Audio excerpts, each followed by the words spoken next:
बच्चों, आपका बहुत बहुत स्वागत है। वीणा की वाणी चैनल में हम जो कक्षा 10 के पाठ को लेकर चल रहे हैं, राम लक्ष्मण परशुराम संवाद की, आज हम चौथी चौपाई को पढ़ेंगे। पिछले 3 चौपाइयों में आपने पढ़ा कि किस तरह से परशुराम सभा में आते हैं और चेतावनी देते हैं, जिसने भी शिव का धनुष तोड़ा है वो स्वयं ही इस सभा से बाहर निकल कर आ जाए। चेतावनी देने के उपरांत लक्ष्मण बहुत उग्र स्वभाव के हैं चूंकि, तो क्रोधित हो जाते हैं और परशुराम से वाद विवाद करने लग जाते हैं। यही श्रृंखला है जो हम आगे बढ़ा रहे हैं। शुरू करते हैं। कौशिक सुनहु मंद येहु बालक, कुटिल काल बस निज कुल घालकु। कौशिक यहाँ विश्वामित्र के लिए कहा गया है। सुनहु माने सुनो, मंद येहु बालक, मंद माने मंद बुद्धि, कम अक्ल का, येहु माने यह है, बालक माने बच्चा। कुटिल काल बस, कुटिल माने कठोर, काल बस काल के वश में, मृत्यु के वश में, निज अपने, कुल माने वंश, घालकु माने नाश करने वाला। जब बात बढ़ जाती है, आमतौर पर आपने ऐसा देखा होगा कि जब दो लोगों के बीच बात बढ़ जाती है और लगता है कुछ सॉर्ट आउट नहीं होने वाला है, तो हम किसी तीसरे को उसमें शामिल करना चाहते हैं।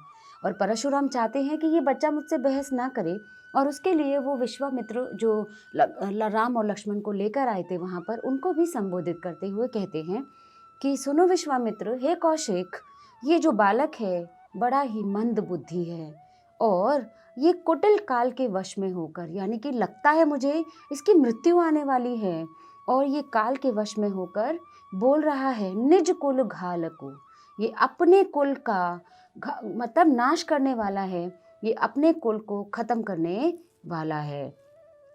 भानु वंश राकेश कलंकु।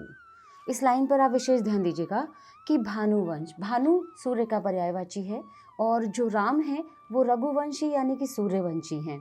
तो यहाँ पर जैसे चंद्रमा में दाग होता है, उसी तरह से लक्ष्मण को उस सूर्यवंश के चंद्रमा का दाग बताते हुए यहाँ पर परशुराम विश्वामित्र से कहते हैं कि भानुवंश राकेश कलंकु, यह रघुवंश के यानी कि सूर्यवंश के चंद्रमा का कलंक है।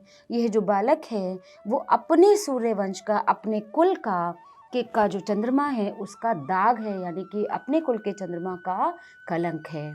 निपट निरंकुशु, निपट माने अत्यंत, निरंकुशु माने जिसका स्वयं पर अंकुश ना हो, कंट्रोल ना हो, आउट ऑफ कंट्रोल। अबुधु अबोध, और असंकु कहते हैं शंका रहित। अब देखिए यहाँ इस शब्द का मीनिंग आप थोड़ा सा डिफरेंट वे में लेंगे।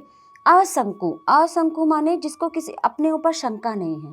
अगर मुझे अपने ऊपर शंका नहीं है मतलब मैं ओवर कॉन्फिडेंट हूँ, तो यहाँ शंका नहीं होने का एक दूसरा जो पहलू है वो ये है कि इसको अपने ऊपर बिल्कुल भी शंका नहीं है, ये जानता नहीं है कि ये किससे बात कर रहा है, ये ओवर कॉन्फिडेंट है, ये छोटा बालक होके बहुत ज़्यादा बोल रहा है, और ये कैसा है, अत्यंत निरंकुश है, इसका स्वयं पर अंकुश नहीं है, नियंत्रण नहीं है, अबोध है और शंका रहित है। काल कवलु होई छन माही, काल कवलु ये अभी मेरे हाथों काल के गाल में चला जाएगा, यानी कि काल के मुंह में चला जाएगा, इसकी अभी मृत्यु हो जाएगी। होई, होई माने होगी, क्षण माने क्षण, पल, थोड़े ही समय में, माही माने मेरे हाथों। काल कवल होई क्षण माही, ये मेरे हाथों अभी क्षण भर में ही मृत्यु को प्राप्त होने वाला है। कहो पुकार खोरे मोहि नाही, कहो माने कहता हूँ, पुकार कर फिर कोई मुझे दोष मत देना।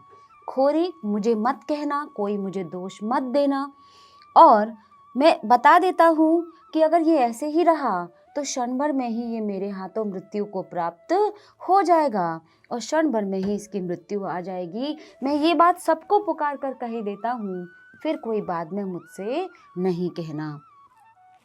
तुम हट कहो जो चाहो उबारा, विश्वामित्र से कहते हैं कि यदि तुम इसे बचाना चाहते हो, तुम माने तुम, आप, हट कहो माने हटा लीजिए, जो माने यदि, चाहो माने चाहते हैं, उबारा माने बचाना। यदि तुम इसे बचाना चाहते हो तो इसे मेरे सामने से ले जाओ, मेरे सामने से इसे हटा दो। कही प्रताप बल रोसु हमारा। और इनको क्या बताओ कि हमारे ताकत के बारे में, हम कितने प्रतापशाली हैं, हम कितने बलशाली हैं और हम कितने क्रोधी हैं, मेरे गुस्से के बारे में भी इसको बताओ। लखन कहो मुनि सुजस तुम्हारा। यहाँ पर देखिए, जब परशुराम कहते हैं कि तुम इसे बचाना अगर चाहते हो तो मेरे सामने से हटा लो और इसे मेरी ताकत, बल और गुस्से के बारे में बताओ। बात ये सुन रहे हैं लक्ष्मण और कहते हैं, लखन कहो मुनि सुजस तुम्हारा, तुम ही अछत को बरने पारा। लक्ष्मण कहते हैं, हे मुनिवर, आपके यश को तो बहुत अच्छे से सुन लिया है। लक्ष्मण कहो मैंने कहा है, किसने? आपने।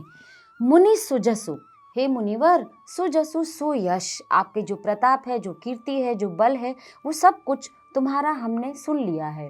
कैसे सुन लिया है? तुम ही अछत को बरने पारा। तुम ही ने, अछत माने अच्छे से, बरने माने वर्णन कर दिया है।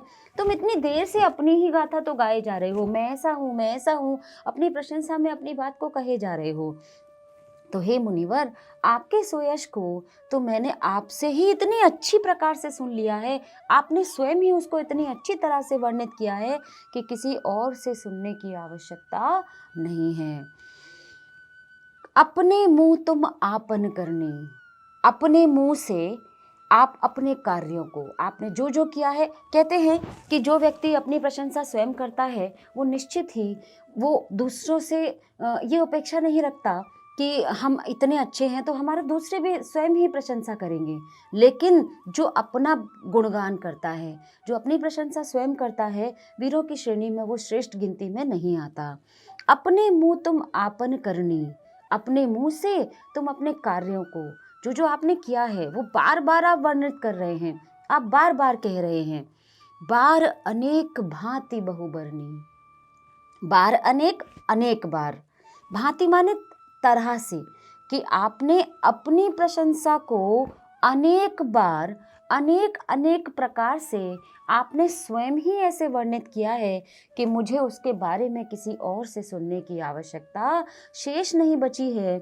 आप स्वयं ही अपनी प्रशंसा को इतने तरीके से बार बार ऐसे कर रहे हैं और मुझे अपनी प्रशंसा को स्वयं ही सुना रहे हैं।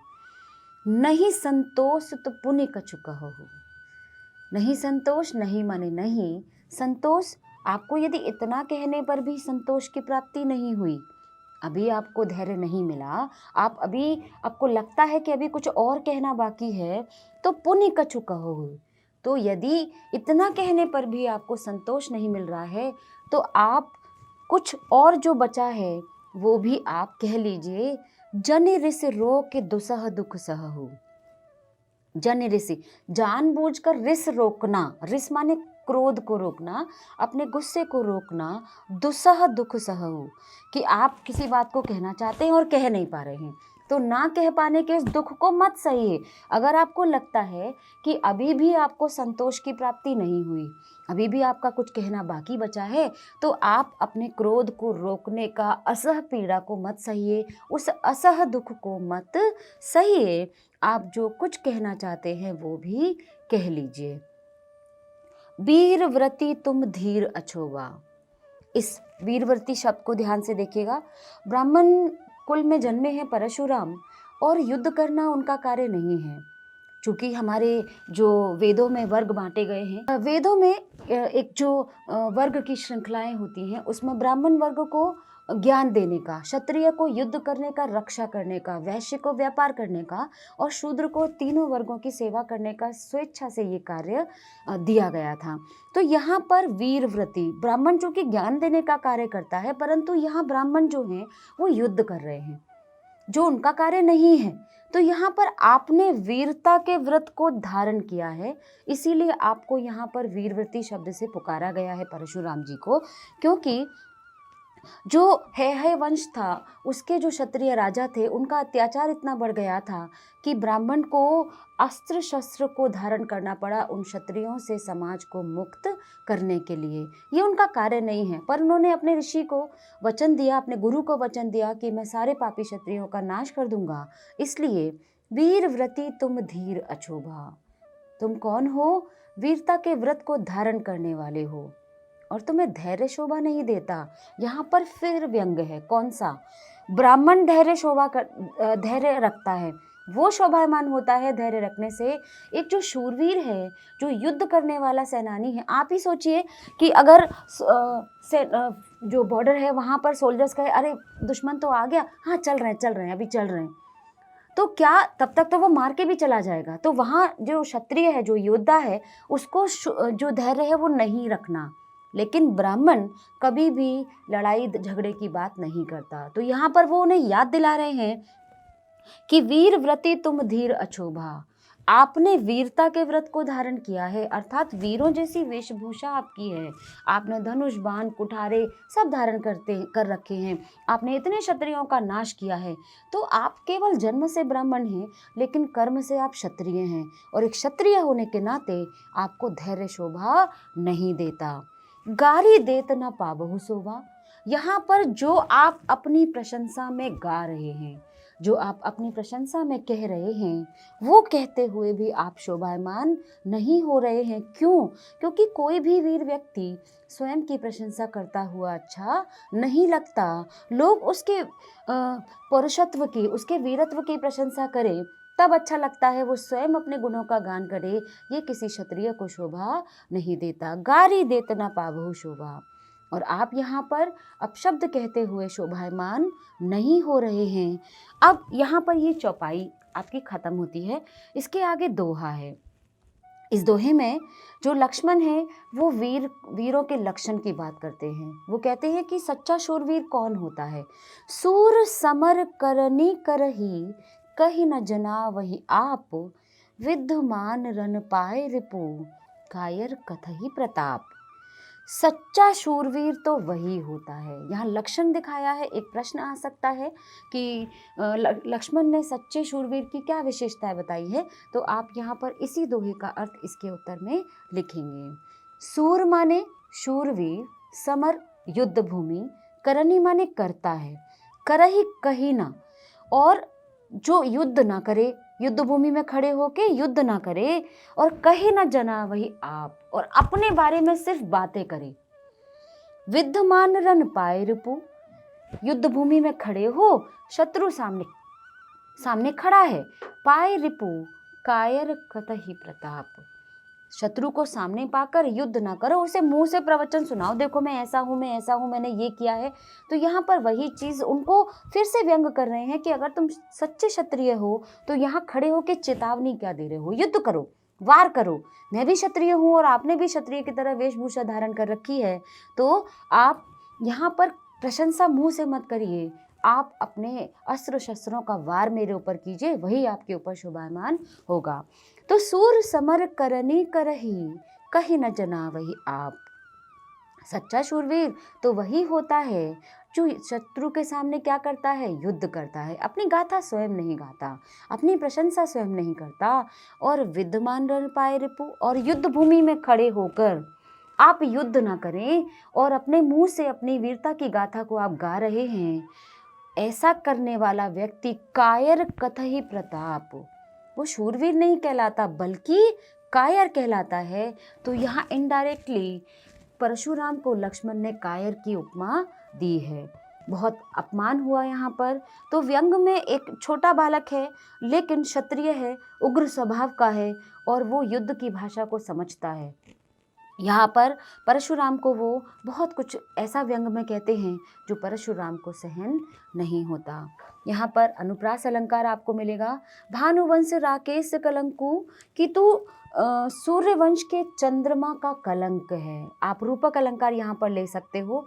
यहाँ लक्ष्मण को छुपाया गया है, उपमेय जो है वो छुपा हुआ है, उपमान में ही उसकी संभावना दिखा दी गई है, रूपक अलंकार है। निपट निरंकुश में अनुप्रास अलंकार है। और खोरी मोहि नाही तुम हट कहो, नीचे आइएगा, बहुबरणी में अनुप्रास है। और दुसह दुख सहु में अनुप्रास है। वीरव्रती वीरता के व्रत को धारण करने वाला। सूरसमर अनुप्रास अलंकार। और इस तरह से आपकी चौथी चौपाई की व्याख्या समाप्त होती है। हम अगली वीडियो में अपनी 5वीं चौपाई की ओर बढ़ेंगे। और अगर आपको लगता है कि आपको वीडियो अच्छा लगा या चौपाई समझ में आई, अच्छा एक चीज़ आप ध्यान रखिएगा कि इस पूरे प्रसंग में 3 रस हैं जो दिखाई दे रहे हैं, वो मैं आपको एंड में बताऊंगी कि शांत रस सबसे अंतिम पंक्ति में है और आपका वीर रस और रौद्र रस। आप 10th में पढ़ चुके होंगे रस अब तक। तो वीर में वीरता की, उत्साह की बात होती है और रौद्र में क्रोध की बात होती है, गुस्से की बात होती है। और राम का जो यह व्यक्तित्व है वो शांत रस की अभिव्यक्ति कराता हुआ हमारे सामने छठी चौपाई में प्रकट होगा। उम्मीद है आपको वीडियो पसंद आया होगा। प्लीज़ लाइक, शेयर और subscribe. Thank you so much. जय हिंद, जय भारत। बहुत बहुत धन्यवाद।